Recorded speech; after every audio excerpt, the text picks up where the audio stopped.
Yo voy. ¿Qué más? ¿Cómo estás? Bien, Efra, ¿qué tal? Bien, todo en orden aquí. Expectante de los cuentos que tienes para echar.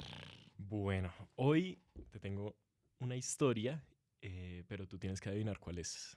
Mm, Imagínate una ciudad con unas murallas muy altas que parecen impenetrables y están vigiladas por todos lados. De repente, una noche oscura, aparece algo en uno de los portones de la ciudad. Se ve como un gran regalo, como algo familiar. Entonces, los guardias deciden dejarlo pasar. Algo tan bonito no puede ser tan malo, ¿no? Pues, oh sorpresa, cuando todos están distraídos, el regalo se abre y deja salir un montón de invasores que rápidamente destruyen buena parte de la ciudad desde el interior y se apoderan de ella. esto es como el caballo de Troya. ¡Héctor! ¡Baja el valor! Me acuerdo de eso mucho. Sí, buena referencia. Pues sí y no. Realmente no estoy hablando del caballo de Troya. Usé el caballo de Troya como un caballo de Troya para hablarte de otra cosa. De una historia muy similar a la de la Ilíada de Homero, pero que lleva sucediendo por millones de años, antes de Troya, de la escritura y antes incluso que nuestra especie. Ok. En esta historia que te cuento, todo está a una escala mucho más pequeña. No hay ciudades ni guardias, pero hace no mucho tiempo estaba en casi todas nuestras conversaciones y parecían volver toda nuestra realidad. No es una historia de caballos de madera y guerreros griegos, sino de virus, células y proteínas. Pero en ambas historias el engaño y el disfraz juegan un rol muy importante. Como en su momento el caballo de Troya para ellos era un premio que les iban a regalar. La célula es ese ingenuo regente que está pensando, hay algo que es compatible conmigo porque hay una personita en la puerta que me está diciendo que eso debería entrar. Y el virus es ese caballo. Ella es Sara Villada. Mi nombre es Sara Melissa Villada, soy microbióloga industrial con magíster en ciencias biológicas. Por fin me encanta decir que soy científica después de la investigación que he hecho.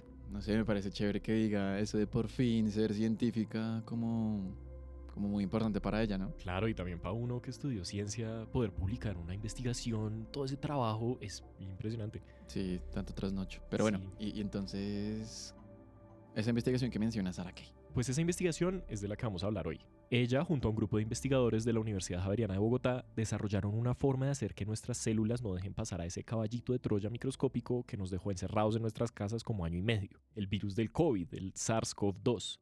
Claro, la idea es aplicarlo para otros que puedan llegar en el futuro. ¡Ay, qué miedo! Y esta investigación fue galardonada por la Agencia Distrital de Educación Superior, Ciencia y Tecnología, Atenea, y fue hecha con el apoyo de la Secretaría de Salud de Bogotá. ¿Y cómo te fue conversando con todo el equipo? Pues la idea fue entrevistar a cada uno por separado y tener Ajá. un poco la idea de como de su distintas etapa, etapas ok. del proceso. Y ahí me di cuenta que pues todo esto más que un cuento mitológico era más como una cosa de ciencia ficción. Ok. Yo soy Jacobo Patiño. Y yo soy Efraín Rincón y esto es Shots de Ciencia.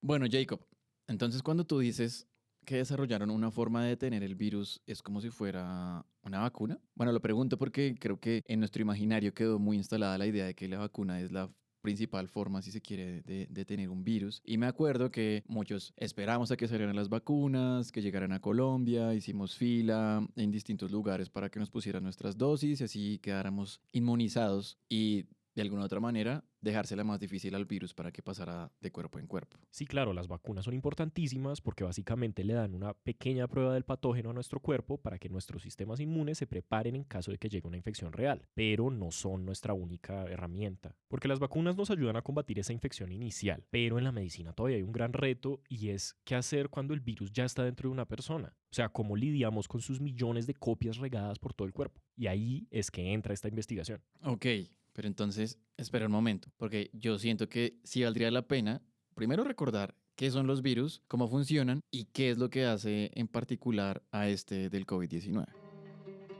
Los virus son partículas pequeñitas, tienen una característica y es que son como parásitos. Ellos no pueden vivir solos, necesitan una célula, lo que llamamos un hospedero, algo que la reciba y le permita replicarse. O sea, como multiplicarse, hacer muchas copias de él mismo. Aquí escuchamos al profesor Carlos Javier Almésiga, otro de los autores involucrados. Mi formación básica es químico farmacéutico, después hice un doctorado en ciencias biológicas en la Javeriana, soy farmacéutico de la Nacho. Entonces sí, como dice Javier, los virus son unas partículas diminutas, como entre vivas y no vivas, que se toman las células y secuestran sus maquinarias químicas para que dejen de hacer sus funciones y se dediquen enteramente a producir más virus. O sea, la ciudad ya no es de los troyanos, sino de los invasores. En el momento en el que ese caballo de Troya entra a nuestras células, en el que el SARS-CoV-2 entraba a nuestras células, lo que genera es ese desorden celular donde la célula ya no está trabajando para ella misma, sino está trabajando para el virus. Está trabajando ya sea para atacar el virus o para hacer las partes del virus para generar nuevos virus. Entonces tus células ya no están trabajando para ti, básicamente. Y llega un punto en el que se han fabricado tantas copias del virus que la célula hospedera no puede aguantar más y se rompe, liberando a los invasores para que puedan buscar otras ciudades a las que engañar y conquistar. Ese daño celular, junto a la reacción de nuestro sistema inmune, es lo que produce los síntomas de una enfermedad viral. En el caso del COVID, pues la tos, la congestión, el malestar y los demás. Pero algo que hacía muy peculiar al SARS-CoV-2 era la forma en la que engañaba a la célula para que lo dejara pasar. Él, para poder ingresar a la célula, necesita unirse a un receptor, o sea, a una parte que está externa a la célula para poder que se unan como si fuera como una llave y una cerradura. O sea, él necesita unirse a su cerradura para poder que la célula lo integre, o sea, lo introduzca y esté dentro de la célula, ¿cierto? Efra, y si yo te pregunto cómo se ve un coronavirus, ¿qué te imaginas? Pues me imagino, o más bien me llega a mi cabeza esta imagen muy clásica que veíamos todo el tiempo, como una bolita en 3D, como con coronitas alrededor desde esa bolita. Sí, yo no sé, siento que era la imagen más estereotípica de este virus. Sí, yo me imagino lo mismo, y es que esas imágenes no son solo caricaturas. El SARS-CoV-2, o sea, el virus del COVID, sí es más o menos así. Ujú. O sea, pues no es tan colorido ni nada de eso, pero Sí, tiene esa formita. tiene esa forma. Ok.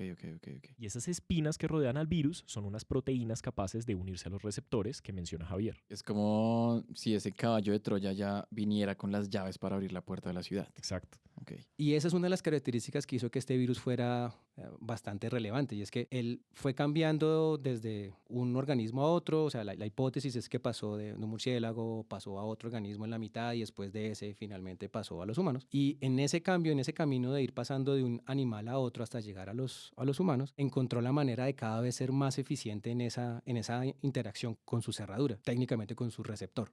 Esa interacción cada vez más fuerte lo hizo cada vez más eficiente, porque entre más fuerte es esa unión, más eficiente va a ser la entrada. Es como literal como la llave. O sea, si la llave cada vez entra muy bien, pues es más fácil abrir la puerta. Lo mismo, o sea, si entre más fuerte, entre mejor esa interacción, más fácil va a entrar. Y además, el virus del COVID tenía otra gran ventaja. Se escondía muy bien y podía transmitirse de persona en persona, a veces sin que nos diéramos cuenta porque ni sentíamos los síntomas. Mientras él hacía eso, todos pensábamos que o todos estábamos sanos, pero él ya se estaba pasando de una persona a otra, y entonces eso hacía que se pudiera, digamos, que expandir o propagar muy rápido, que fue lo que realmente ocurrió, porque ya cuando empezaban a aparecer los síntomas ya no había que hacer, ¿sabes? Esa persona ya había contagiado a otros cuantos en el camino. Durante la pandemia, mientras todos estábamos encerrados, alrededor del mundo había una carrera científica contra el tiempo para encontrar desde dónde podíamos atacar el virus. Por un lado, se estaban desarrollando las vacunas de ARN, que buscaban darle al cuerpo un pedacito del código genético del virus para que nuestras células produjeran una versión inofensiva de las espinas, de esas llaves que tiene, y que el sistema inmune aprendiera a reconocerlas cuando hubiera una infección real. Por otro, se pensaba crear vacunas con partes inactivas del virus, que no fueran capaces de replicarse, pero que una vez más le advirtieran al sistema inmune sobre lo que podía llegar en el futuro. Pero había un tercer camino, no menos explorado, y era el de combatir el virus directamente cuando ya estaba causando la enfermedad. Y en el Instituto de Errores Innatos del Metabolismo de la Universidad Javeriana de Bogotá, del que Javier es director, se había estado trabajando con una tecnología que podía usarse exactamente para este propósito: las proteínas recombinantes. Esto se me hace muy interesante porque me hace pensar en esas personas que tienen esta postura de que es mucho más importante hacer una ciencia aplicada que básica, pero pues ya de entrada se nota que él estaba trabajando en otros temas, básicamente desarrollando conocimiento científico fundamental, si se quiere, y eventualmente se dieron cuenta que podía funcionar porque podía tener otra aplicación, ¿cierto? Sí, es que Javier nos contaba que llevaban muchos años trabajando en este tema de proteínas recombinantes y hasta ahora le pudieron encontrar una aplicación para el COVID, además de las que ya tenían para errores innatos del metabolismo, que es otro tema. Bueno, entonces Siento que sí hay que seguir investigando aquello que la gente critica tanto como la ciencia básica. Pero bueno, ¿qué es toda esta onda de las proteínas recombinantes? ¿Cómo describirte qué es una proteína recombinante? A ver, ¿cómo me lo imagino yo?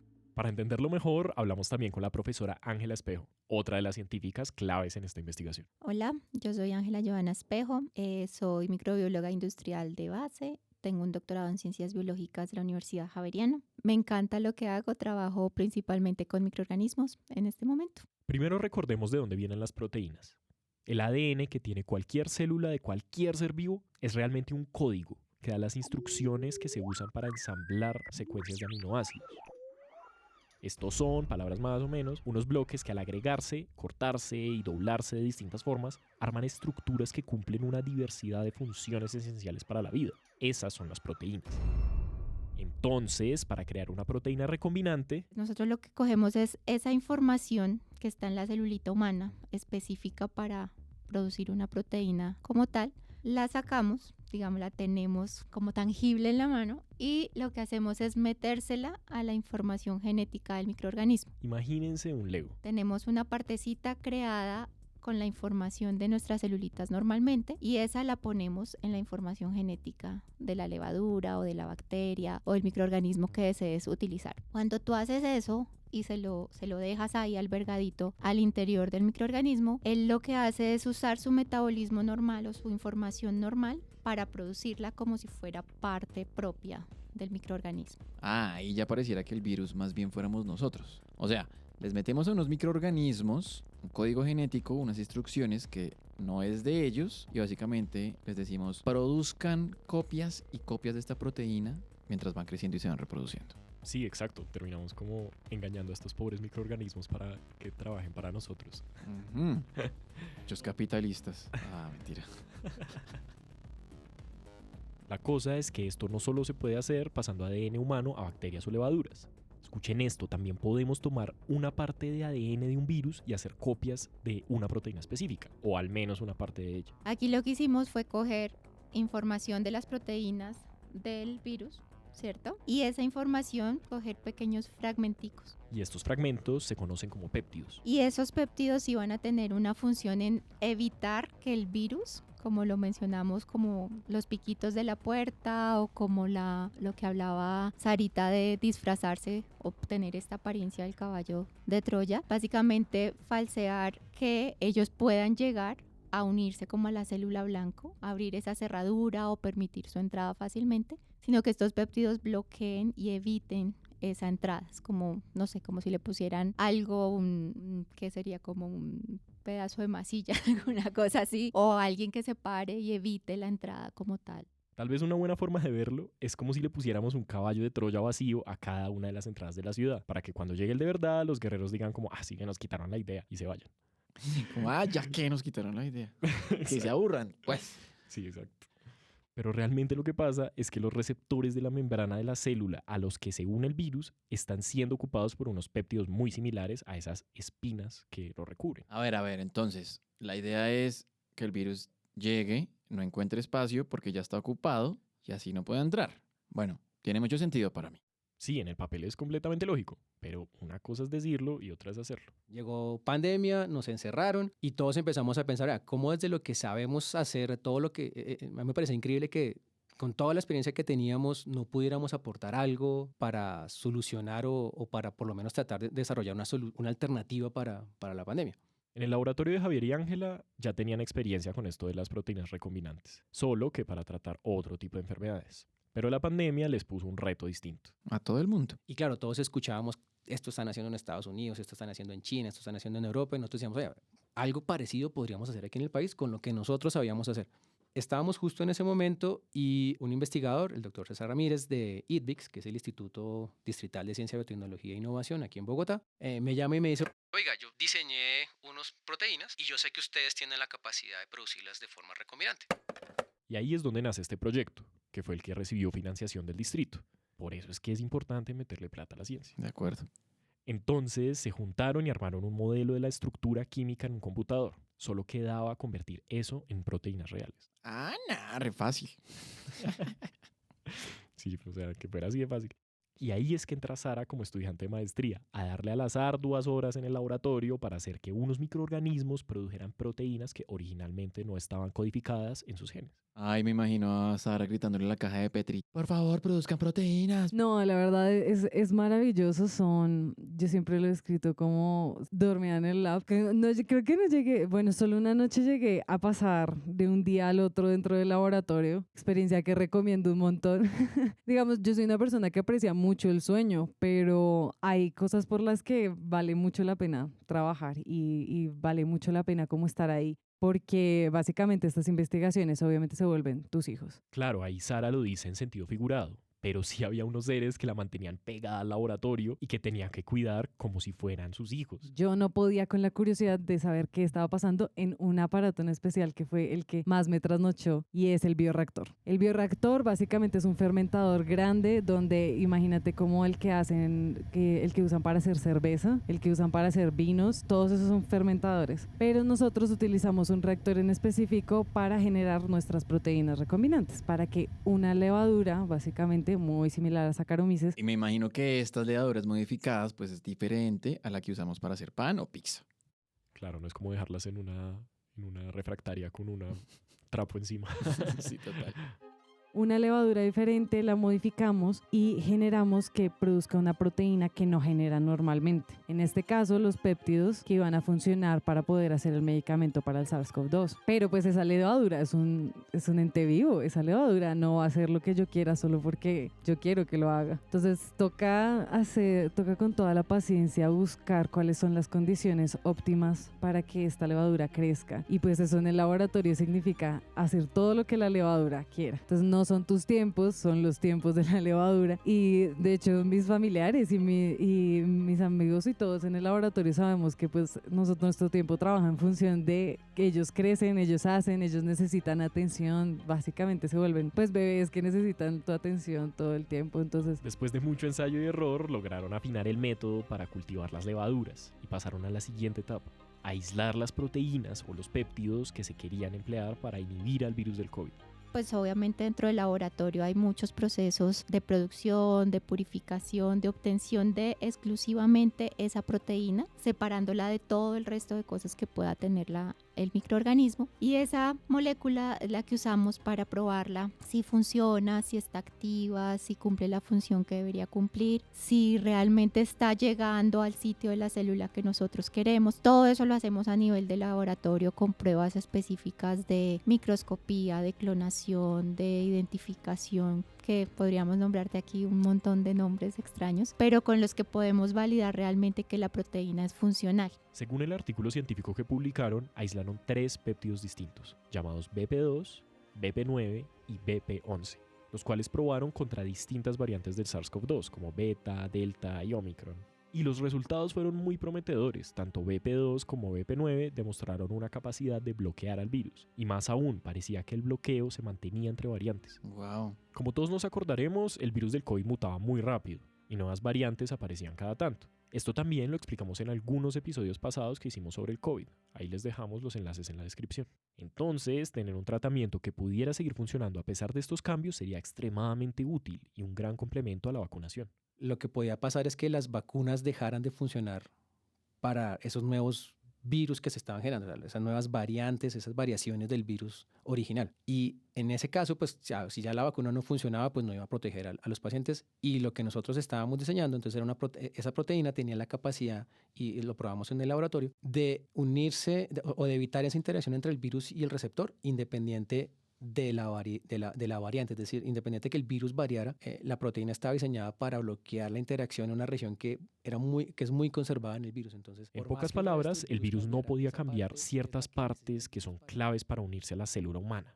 Si lo hacía, le sería imposible entrar. Y precisamente la proteína recombinante estaba diseñada para interactuar específicamente con esa región. Y eso lo que nos iba a permitir, o lo que nos permitió demostrar incluso, es que podía proteger o podía ser empleada contra diferentes variantes del virus de SARS-CoV. Pero, ¿qué pasó después? Es decir, ¿la gente alcanzó a utilizar eso? Pues ya tenían unos péptidos con unos muy buenos resultados, pero para poder sacar un medicamento a partir de ellos, el proceso iba a ser largo y difícil. Había que escalar la producción, hacer pruebas en animales y humanos, y eventualmente registrarlo, fabricarlo industrialmente y comercializarlo. Todo eso puede tardar más de 10 años. Además, ya habían llegado las vacunas y el interés por los tratamientos para el COVID estaba disminuyendo. Ese fue uno de los primeros retos, como, ok, llegamos hasta un punto, teníamos que conseguir recursos para la siguiente fase, pero al final pues ya no había un interés del Estado ni de otras agencias por financiar esas fases siguientes. Pero si hubiéramos querido, tendríamos que haber pasado por todas esas fases normales del desarrollo de un producto farmacéutico. Ahí hay un problema grande con el que nos empezamos a enfrentar cuando dijimos, bueno, llegamos hasta aquí, lo podemos hacer a esta escala, es decir, cuando yo hablo de escala es a un volumen en el laboratorio, llegamos hasta 4 litros, en un vasito de 4 litros cultivábamos el microorganismo que producía la proteína y de ahí la purificábamos y la probábamos, pero para poder probar, por ejemplo, en animales o pensar en probar en humanos, tendríamos que hacerlo en un vaso, en un reactor mucho más grande, que en el país no hay, para esas aplicaciones específicas. Entonces, ya tenía el péptido contra el virus que funcionaba, digamos, pero se encontraron como muchos investigadores en Colombia que no había ni la infraestructura ni los fondos dispuestos para